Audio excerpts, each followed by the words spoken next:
سمجھ لو اے سورج بھی نبی دی اہل بیت دا غلام ہے، اے چاند بھی نبی دی آل دا غلام ہے۔ رب کعبہ دی قسم جنہیں آل دی شان زیادہ ہے ایویں میرے نبی دے اصحاب دی شان زیادہ ہے۔ اگر آل کو مننے تے اصحاب کو نہ مننے عقیدہ ادھورے، اصحاب کو من آل کو نہ من عقیدہ ادھورے۔ صحابہ حضور دے در دے غلام ہیں، اہل بیت حضور دے گھر والے ہیں، حضور دے در والے دا بھی نوکر بن، حضور دے گھر والے دا بھی نوکر بن۔ دیکھ اکبر دی شان بڑا ہو رہا، عمر پاک دی شان بڑا ہو رہا، سیدنا عثمان غنی دی شان بڑا ہو رہا، علی المرتضی دی شان بڑا ہو رہا، اہل بیت دی شان۔ میادہ حسین کی شان کو ترقی یہ تولیا نہ کر، اہل بیت دی شان سے گفتگو نہ کیتی کر، صحابہ دی عظمت سے گفتگو نہ کیتی کر۔ یہ بڑے مقام والے نے احمد علی حاکم نے تے قلم ہی توڑ دیتے، بڑا چڑھو لینا تو ذوق ہے کرو چا سبحان اللہ۔ پورے ٹائم تے میں ختم کر دے سا 2 منٹ رہن چلو 2 منٹ سوڑو دو لینا۔ احمد علی حاکم فرمائے دے ملکان حسین ندالا سکتے،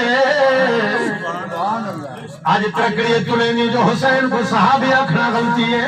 حسین دے سبیل چلانا کتھا لکھا دے جو سبیل چلاؤ، میں کہ فرد واجب کرنی یہ محبت پہ چلوے لیے۔ چاہے حسین اللہ دے گھر کو بچاؤں دی خاطر اپنے خون دے سبیلہ چلا چھوڑ، آج رب دا گھر آباد وہ حسین دی خاطر ستارے کو سبیل نہ چلاؤں۔ حاکم فرمائے دے ملکان حسین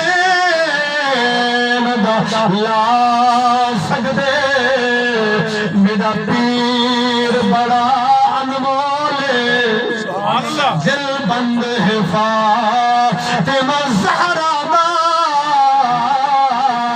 ہے دردہ سہورا ڈھولے، حق سچ دے پڑھو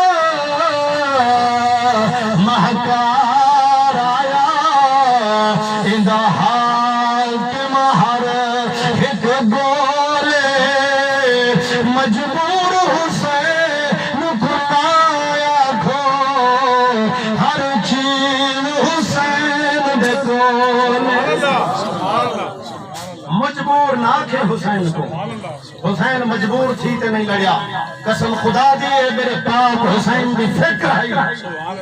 امام حسین العابدین کو جنہیں واپسی کی دی ہم دے انہ ہاتھ چھت کریا، ایک بندہ